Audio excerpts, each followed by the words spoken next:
Channel. मेरे channel पे मैं अपलोड करती हूँ videos related to mathematics and science. मैं अपलोड करूँगी साइंस की बाद में, पर अभी मेरा फोकस सिर्फ मैथमेटिक्स पर ही है for 6th 7th 8th class. अभी मैं 6th 7th 8th क्लास के लिए ही अपलोड कर रही हूँ बेसिक वीडियोस। अगर आप चाहेंगे तो मैं और बड़ी क्लासेस के लिए भी अपलोड कर सकती हूँ वीडियोस, ठीक है। तो आज का एक बहुत ज़्यादा इंपॉर्टेंट टॉपिक आज हम स्टार्ट करेंगे जिसका नाम है अलजेब्रा। अब जो बच्चे नया नया अलजेब्रा सीखते हैं उनको बहुत ज़्यादा प्रॉब्लम होती है अलजेब्रा में, तो इसीलिए मैंने ये वीडियो बनाया क्योंकि मैं भी ट्यूशन पढ़ाती हूँ। मेरे पास बहुत सारे ऐसे बच्चे हैं जिनको अलजेब्रा में बहुत ज़्यादा प्रॉब्लम रहती है, बहुत ज़्यादा वो कंफ्यूज होते हैं। तो ये वीडियो उन्हीं बच्चों के लिए है जिनको मैथ्स में अलजेब्रा में बहुत ज़्यादा प्रॉब्लम होती है।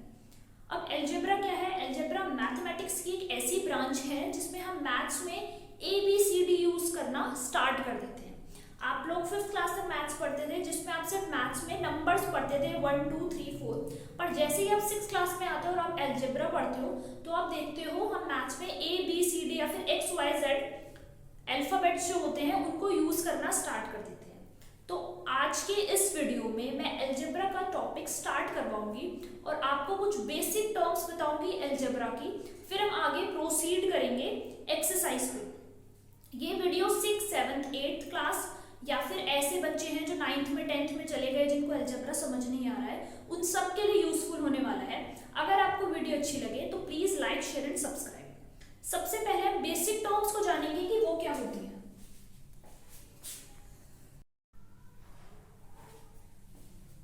सबसे पहले हम स्टार्ट करेंगे बेसिक चीज से जो आपने पढ़ी है। आपको अभी तक नंबर्स के बारे में पता है कि हमारे पास नंबर्स होते हैं। जैसे हमारे पास एक नंबर होता है 1, एक नंबर होता है 2, बहुत सारे आपके पास नंबर्स होते हैं मैथमेटिक्स में। तो ये जो नंबर होते हैं, आप मुझे एक बात बताओ, 1 का मतलब सिर्फ 1 है। अगर मैंने आपसे कहूं कि मैंने आपको एक टॉफी दे दी तो उसका मतलब आप एक ही समझोगे, दो तो नहीं समझोगे। तो जो नंबर्स होते हैं हमारे पास मैथमेटिक्स में वो होते हैं कांस्टेंट।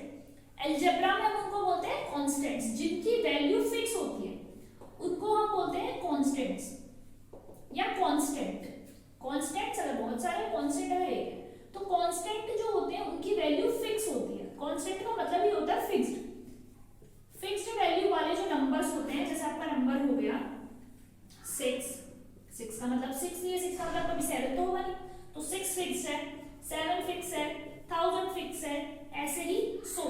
कांस्टेंट वो होते हैं जिनकी वैल्यू फिक्स होती है, उनकी वैल्यू को चेंज नहीं कर सकते। 6 का मतलब 6 ही है, कभी 6 का मतलब 7 नहीं समझोगे, 7 नहीं समझोगे, 6 का मतलब 6 ही समझोगे। 1000 की वैल्यू फिक्स है। अगर मैं आपसे बोलूं कि आप मुझे 1000 रुपीस दो तो आप मुझे 1000 ही दोगे, उसके बाद 2000 नहीं दोगे, है ना। फिक्स्ड जिनकी वैल्यू होती है उनको हम अलजेब्रा में बोलते हैं कांस्टेंट। फिर कांस्टेंट के बाद मेरे पास दूसरी चीज आती है जिसको हम बोलते हैं वेरिएबल्स।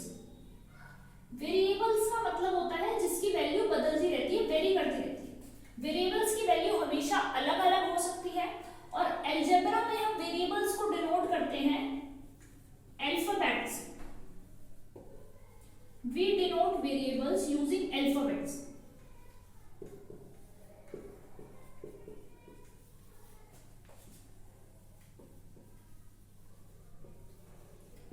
अल्फाबेट्स जैसे कि ABCPQRXYZ, जो अल्फाबेट आपको अच्छा लगता हो, जो आपको प्यारा हो, उससे वेरिएबल्स को डिनोट कर सकते हैं। अब वेरिएबल का मतलब है कि इनकी वैल्यू अलग होगी। अब जैसे मान लो मैंने बोला A, अब A की वैल्यू मेरे क्वेश्चन में कभी 5 भी हो सकती है, कभी ऐसा भी क्वेश्चन होगा जिसमें मेरी A की वैल्यू 7 भी हो सकती है। तो वेरिएबल्स वो होंगे जिनकी वैल्यू वेरी करेगी, यानी इनकी वैल्यू फिक्स्ड नहीं रहेगी, हर बार चेंज होगी, नो फिक्स्ड वैल्यू।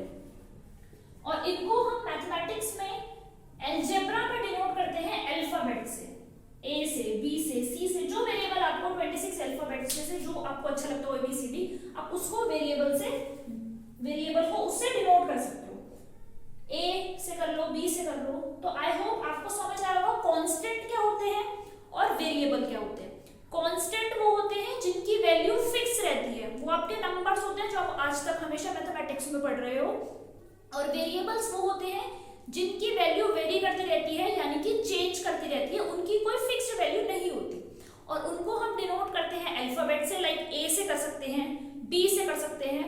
अगर मैं बोल रही हूँ कि B मैथ्स में, अगर मैं अलजेब्रा में बोल रही हूँ B, तो उसका मतलब है मेरे B की वैल्यू भी हो सकती है, वो मुझे फाइंड आउट करनी पड़ेगी अपने क्वेश्चन। कभी b की वैल्यू ऐसा हो सकता है किसी क्वेश्चन में 5 आए, कभी ऐसा हो सकता है b की वैल्यू किसी क्वेश्चन में 7 आ जाए, है ना, तो वैल्यू चेंज हो सकती है।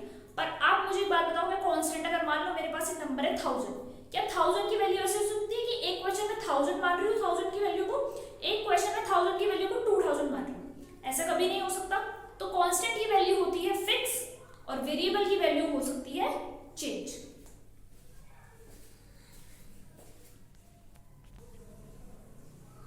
फिर नेक्स्ट हमारे पास आता है algebraic expressions.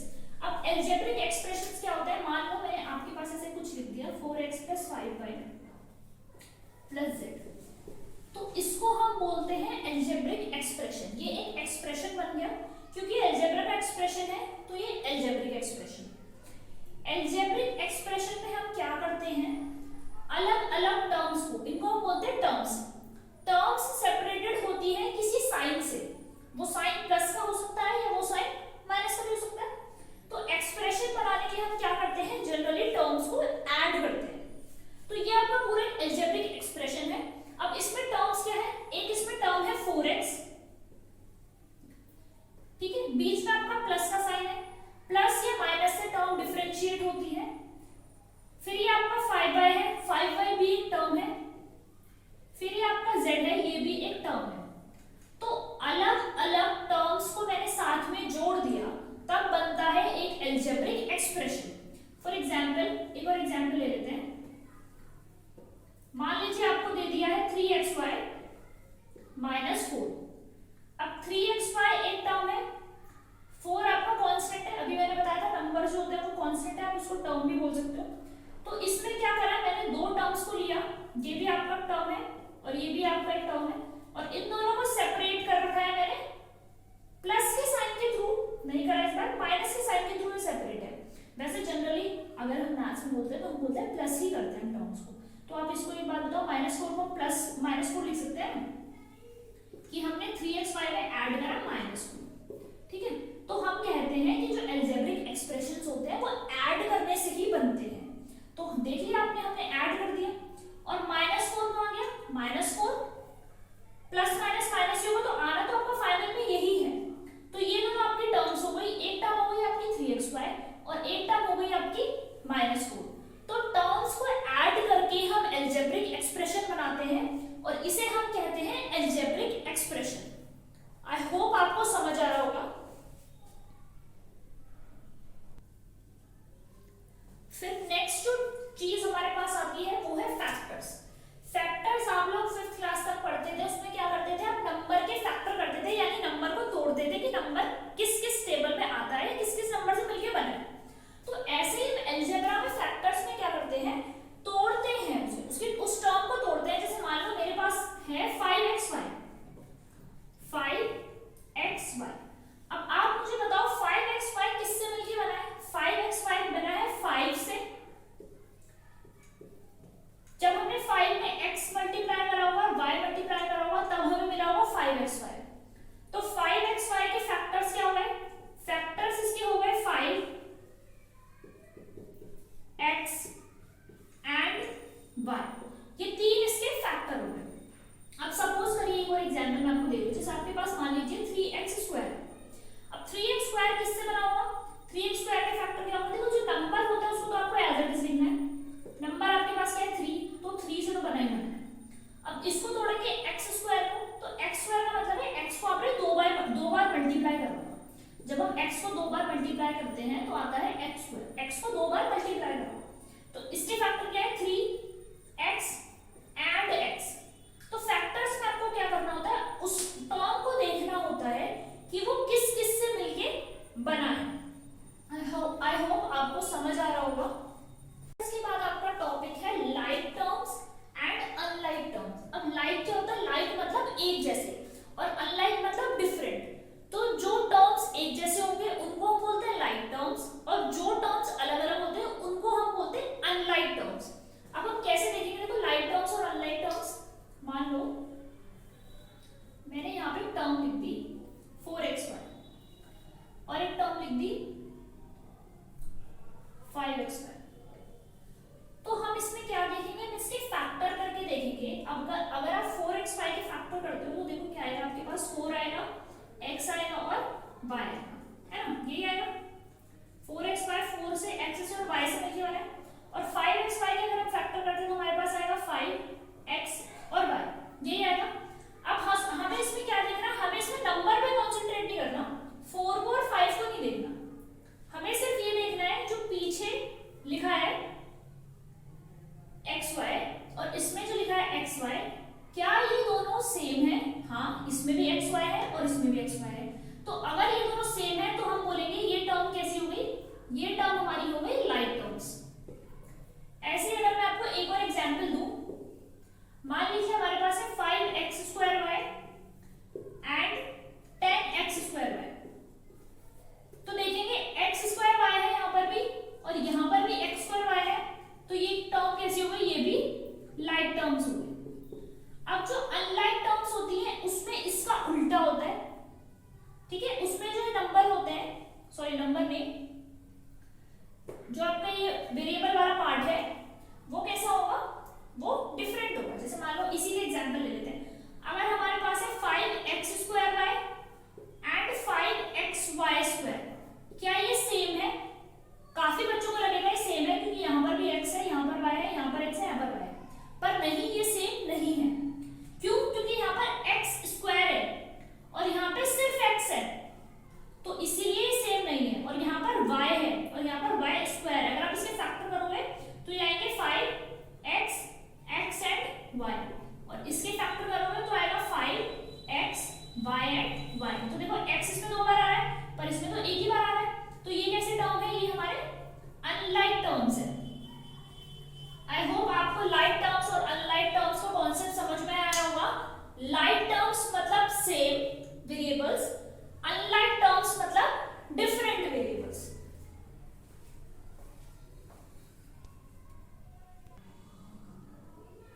Now next thing is coefficients और न्यूमेरिकल कोएफिशिएंट्स। अगर आपको बोले कोएफिशिएंट तो उसका मतलब है आपको न्यूमेरिकल कोएफिशिएंट बताना है। दोनों सेम ही वर्ड हैं, सेम ही चीज आपसे पूछ रहे हैं, नाम अलग अलग कर सकते हैं, किसी बुक में न्यूमेरिकल कोएफिशिएंट लिखा रहता है, किसी में सिर्फ कोएफिशिएंट लिखा रहता है, बात एक ही है। अब देखिए, मान लीजिए मैंने आपके पास एक टर्म लिखी 5x² y, और मैं आपसे पूछूं x² y का कोएफिशिएंट बताइए, तो कोएफिशिएंट क्या है, न्यूमेरिकल कोएफिशिएंट क्या होता है, जो ये नंबर होता है इनके आगे लिखा हुआ वो इनका कोएफिशिएंट होता है। तो इसका जो कोएफिशिएंट हो गया वो क्या हो गया, वो हो गया 5। Coefficient of x² y is 5। एक और मैं आपको एग्जांपल देती हूँ, मान लीजिए मैंने आपको नंबर दिया -4xy। अब मैं आपसे पूछूं xy का कोएफिशिएंट क्या है, तो xy का नंबर है 4, पर 4 के साथ माइनस का साइन भी है तो हम पूरा लेंगे -4, तो xy का कोएफिशिएंट क्या हो गया, -4।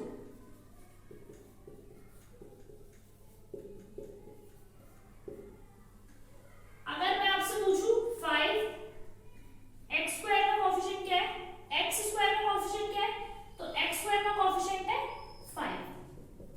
कोएफिशिएंट मतलब जो आगे नंबर लिखा हुआ होता है वो आपको बताना होता है, और उसको हम न्यूमेरिकल कोएफिशिएंट भी बोल देते हैं, ठीक है। जैसे मान लिया आपसे पूछ लिया x² का कोएफिशिएंट, तो आप बता देंगे 5।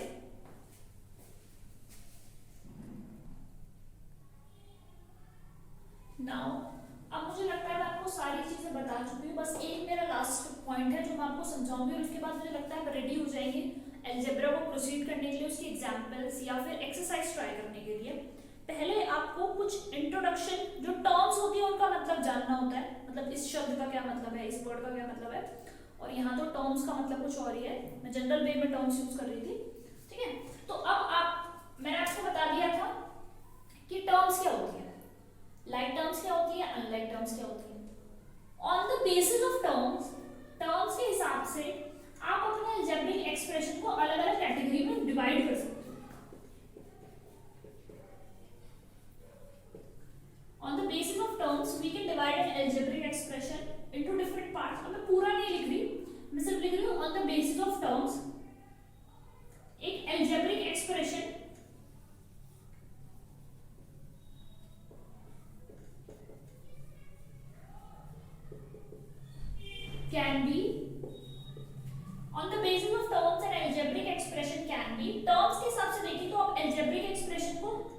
मोनोमियल बोल सकते हो। मोनो का मतलब होता है सिंगल, वन, तो मोनोमियल में सिर्फ वन टर्म होगी, यानी अकेली एक टर्म होगी। अब वो टर्म वेरिएबल के साथ भी हो सकती है और वेरिएबल के बिना भी हो सकती है। फॉर एग्जाम्पल 4xy, एक ही टर्म है, उसके आगे कुछ नहीं है उस एक्सप्रेशन में, सिर्फ एक मेरे पास टर्म है। 7 अकेला है, कांस्टेंट है, कोई नहीं है, तो मोनोमियल हो गया। 2x, ठीक है, ऐसे मतलब आपके पास एक अगर टर्म है तो उसको, उस एक्सप्रेशन को हम बोलते हैं मोनोमियल। फिर नेक्स्ट आता है आपके पास बायनोमियल। बाय मींस टू, तो बायनोमियल में कितनी टर्म्स होंगी? बायनोमियल में 2 टर्म्स होंगी। फॉर एग्जाम्पल 4x प्लस 5, अब यहाँ पे देखो दो टर्म है, एक है 4x और एक है 5, ये सेपरेटेड है प्लस के साइन से। मैंने आपको बताया था टर्म्स क्या होती है, 4x और 5 दो टर्म है तो हम इसे कैटेगराइज कर सकते हैं बायनोमियल में, ठीक है। फिर नेक्स्ट आपका एग्जांपल देखिए 3xy माइनस 7x, इसमें भी दो टर्म है, एक है 3xy और एक है 7x, तो ये भी हमारा क्या है, ये हमारा एक बायनोमियल है। अब उसके बाद जो नेक्स्ट चीज आती है monomial, binomial and third is trinomial. Try means 3, sorry, try means 3, तो ट्राइनोमियल में होंगी 3 टर्म्स।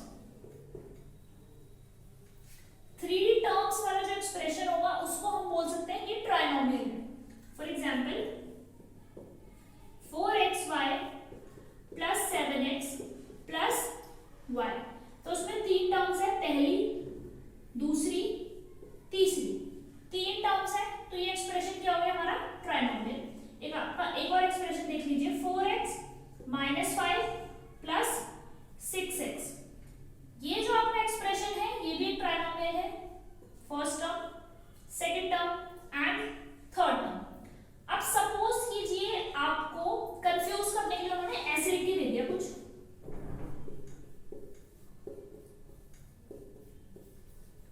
तो आप चेक करेंगे इसमें कितनी टर्म है, एक टर्म, दो टर्म और थर्ड टर्म। जहां पर आपने ऐसा करा वहां पर आप गलत हो जाएंगे, क्योंकि अब देखिए आप इसको सॉल्व करके लिख सकते हैं, आप इसको प्लस कर सकते हो 2 प्लस 3, है ना, कर सकते हैं 2 प्लस 3, तो 2 प्लस 3 हो जाएगा 5, और अब हम देखेंगे क्योंकि हम इससे आगे सॉल्व नहीं कर सकते, 4xy प्लस 5, और ये हमारा बायनोमियल है ना कि ट्राइनोमियल। आई होप आपको मेरा पॉइंट समझ में आया हो जो मैं आपको कहना चाहती हूँ।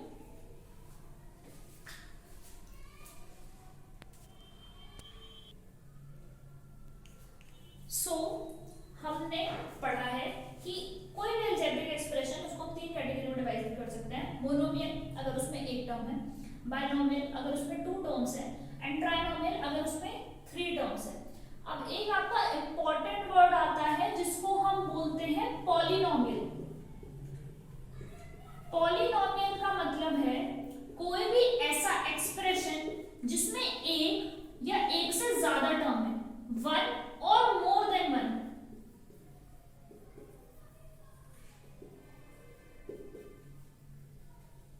कोई भी ऐसा एक्सप्रेशन जिसमें एक या एक से ज्यादा टर्म्स हैं उसको हम पॉलिनोमियल बोल सकते हैं। तो इस हिसाब से आपका जो मोनोमियल है वो भी पॉलिनोमियल है, बायनोमियल है वो भी पॉलिनोमियल है, ट्राइनोमियल है वो भी एक पॉलिनोमियल है। या फिर 3 से ज्यादा टर्म भी होंगे आपके 3 से ज्यादा टर्म भी हो सकते हैं। मान लीजिए आपको दे दिया 4xy plus 5x plus 6y plus 7, ऐसा नहीं है 3 ही टर्म है, पर हमने सिर्फ 3 टर्म तक ही पढ़ना है, तो 4 टर्म भी हो सकते हैं, 5 भी हो सकते हैं, कितने भी हो सकते हैं, तो वो सारे पॉलिनोमियल होंगे। तो पॉलिनोमियल मतलब 1 या 1 से ज्यादा टर्म, उस एक्सप्रेशन को हम बोलते हैं पॉलिनोमियल।